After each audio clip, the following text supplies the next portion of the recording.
Sejak gue bikin video review sertifikasi PMP, jadi banyak follow-up question tentang sertifikasi CAPM. Di video ini, gue akan jelasin apa itu sertifikasi CAPM, kegunaannya, perbandingannya dengan sertifikasi PMP, dan rekomendasi apakah sebaiknya lo mengambilnya. Yuk, kita kulik. Apa itu CAPM Certification? CAPM Certification adalah singkatan dari Certified Associate in Project Management. Ini adalah sertifikasi untuk project manager pemula. Sebelumnya, di video ini gue udah bahas tentang PMP, di mana itu sertifikasi buat project manager yang sudah lebih berpengalaman. Nah, ini dikeluarkan oleh Project Management Institute, sebuah organisasi non-profit untuk project profesional. Jadi dikeluarkan dengan institusi yang sama dengan PMP, dan ini cocok banget buat kamu yang belum eligible buat ambil PMP. Nah, kegunaannya apa sih punya CAPM ini? Yang pertama adalah membantu buat career shifting ke project management role. Nah, ini cocok banget buat kita ini masuk ke entry level di dunia project management. Biasanya job title-nya adalah project coordinator, associate project manager, junior project manager. Nah, dan ini juga bisa menjadi sarana untuk membedakan kita dengan kandidat lainnya. Karena terutama di level fresh graduate atau di entry level, susah banget nih buat kita ini membedakan dengan kandidat lainnya selain dari alma mater atau mungkin dari pengalaman kerja kita lainnya. Makanya punya CAPM ini bisa menjadi pembeda dibandingkan kandidat lainnya dalam rangka kita membuktikan apakah kita memang punya kompetensi di dunia project management. Yang kedua adalah meningkatkan kepercayaan diri dalam menjalankan project. Nah, kenapa bisa? Karena pertama, jadinya lebih familiar dengan terminologinya. Bayangin ketika kita ini pertama kali menjalankan project, dan ketika ada senior kita yang bilang tentang Gantt chart, work breakdown structure, project charter, kita nggak melongo karena kita udah tahu tuh kurang lebih apa sih arti dari dokumen itu semua. Dan tentunya dengan paham teorinya, kita pun juga jadi mengurangi jumlah trial dan error. Karena kita udah dapat framework awal yang bisa kita praktekkan dan kita modifikasi sesuai dengan keadaannya. Alasan yang ketiga adalah menjadikan fondasi untuk membangun karir di dunia PM. Kenapa? Karena dengan kita itu punya CAPM, maka kita itu langsung eligible untuk mendapatkan kredit 35 jam pendidikan PM yang dibutuhkan untuk ikut ujian PMP. Tapi gue highlight, dengan punya CAPM, belum tentu kita langsung eligible buat ikut PMP, karena PMP punya persyaratan lain, yaitu punya pengalaman setidaknya 3 tahun dalam memimpin project. Dan juga, ini akan menjadi fondasi yang bagus untuk membangun karir di dunia PM karena kita menjadi bagian dari jejaringnya PMI atau Project Management Institute, di mana mereka itu sering banget mengadakan meet up, event, maupun webinar untuk memperkaya kemampuan kita di dunia Project Management. Nah, kurang lebih itulah kegunaannya CAPM. Mungkin ini bagian yang lo paling penasaran. Terus, apa sih bedanya antara CAPM dan PMP? Ada beberapa perbedaan.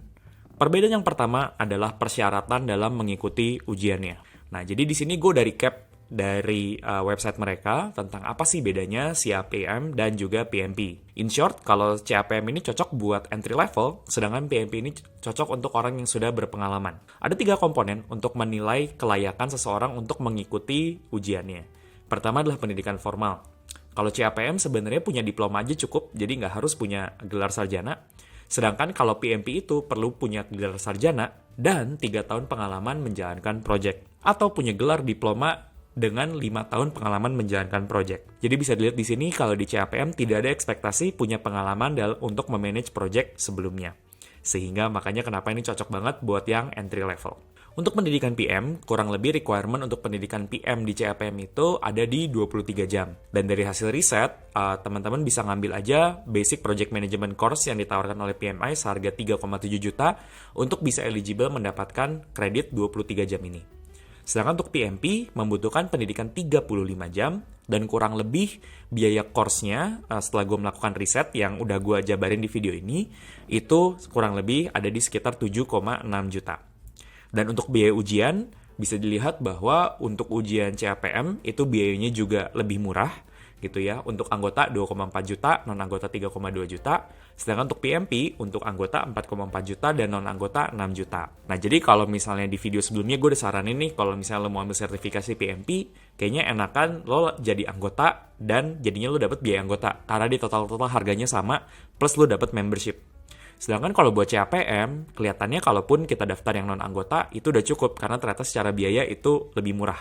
Nah, jadi itu dia perbedaan yang pertama ya, dari segi persyaratannya. Perbedaan yang kedua adalah dari jenis soal atau ujiannya. Gue pengen disclaimer dulu, gue nggak pernah mengambil CAPM, jadi Ini berdasarkan hasil riset yang gue lakukan dari gue mengcompare handbook dari dua ujian ini. Nah, kita bisa lihat bahwa kesimpulan yang gue dapat so far adalah kalau CAPM ini lebih banyak fokusnya di teori, sedangkan di PMP ini lebih di praktek atau aplikasi dari teori tersebut. Bisa dilihat dari komposisi soal-soalnya, untuk CAPM itu lebih bersifat theoretical. Di situ kita lihat 36% itu adalah project management fundamental dan core concept. Terus ngebahas tentang predictive metodologi, agile methodology, dan juga business analysis framework. Sedangkan kalau di PMP, kita lebih fokusnya membahas tentang people, proses, dan business environment. Which is menurut gue sangat expected, karena agak nggak fair juga ya untuk memberikan soal-soal yang sifatnya lebih penerapan project di dunia kerja kepada teman-teman yang mendaftar CAPM, karena belum punya pengalaman bekerja. Dan hipotesis ini divalidasi ketika gue itu ngelihat dari certification handbook-nya dan ngelihat bahwa untuk CAPM ya, misalnya gue mengcompare segmen tentang project management planning. Lihat deh, kalau misalnya di CAPM itu lebih untuk mendeskripsikan tujuan dan kepentingan dari cost, quality, risk, dan schedule. Membedakan antara different deliverable of a project management plan dengan product management plan gitu. Menggunakan risk register di dalam sebuah situasi. Mungkin ada elemen prakteknya, tapi masih yang lebih dominan adalah aspek teorinya. Sedangkan bayangkan ketika kita ngelihat di rubrik atau di bagian soalnya PMP, dia itu lebih bersifat ke praktikal dan penerapannya di dalam project management. Sehingga hopefully ini bisa menjadi gambaran.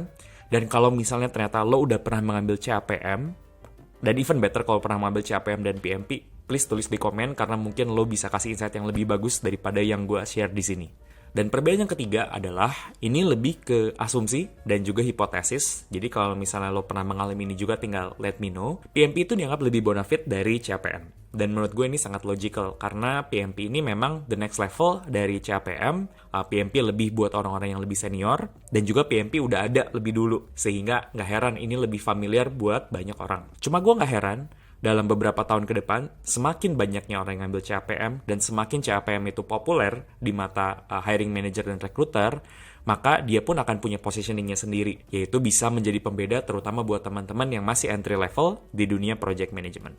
So, finally, rekomendasi dari gue. Apakah sebaiknya ambil CAPM atau tidak? Oke, ini gue recap dulu. Total kurang lebih investasi yang dibutuhkan buat mengikuti CAPM. Secara biaya, total dengan asumsi kurs dolar 15.000 gitu ya, membutuhkan biaya 7,5 juta dan kurang lebih waktu yang dibutuhkan untuk belajar adalah sekitar 50 jam. Jadi ini kurang lebih yang perlu kita alokasikan. Nah, rekomendasi gue mirip banget sama rekomendasi di PMP gitu. Jadi silakan ambil kalau misalnya memang dibayarin kantor atau memang lagi punya budget. Juga kalau misalnya ini relevan di industri buat lo bekerja, karena beberapa industri nggak terlalu peduli apakah orang itu punya sertifikat atau tidak. Dan juga pastinya kalau ada waktu buat persiapan, karena 50 jam itu waktu yang cukup banyak. Jadi kalau misalnya masih ada agenda lain, mungkin bisa ditunda dulu. Pikir-pikir dulu kalau self-funded dan biayanya sedang terbatas, karena tadi 7,5 juta bukan biaya yang kecil, terutama karena CAPM ini juga buat para entry level. Bisa jadi buat kebanyakan dari kita itu adalah gaji 1 bulan, jadi benar-benar dipikirkan baik-baik. Yang kedua adalah pikir-pikir dulu kalau tujuannya itu adalah cuma buat belajar project management, karena ada banyak resource lainnya di mana lo bisa belajar project management dengan free. Misalnya kalau nonton video ini di mana gue nge-share 10 buku buat lo belajar project management. Buku nggak gratis, tapi biasanya lebih murah daripada kalau kita itu ikut sertifikasi. Dan yang terakhir adalah kalau kita lagi nggak ada waktu buat persiapan. Itu dia review gue tentang CAPM. Kalau misalnya lo punya pertanyaan lainnya, silahkan langsung ketik aja di komen. Kalau lo penasaran sama PMP Certification, boleh nonton video ini. Dan kalau lo pengen mempertajam skill lo di project management, mungkin lo bisa menghindari 6 kesalahan project manager di sini. See you next time.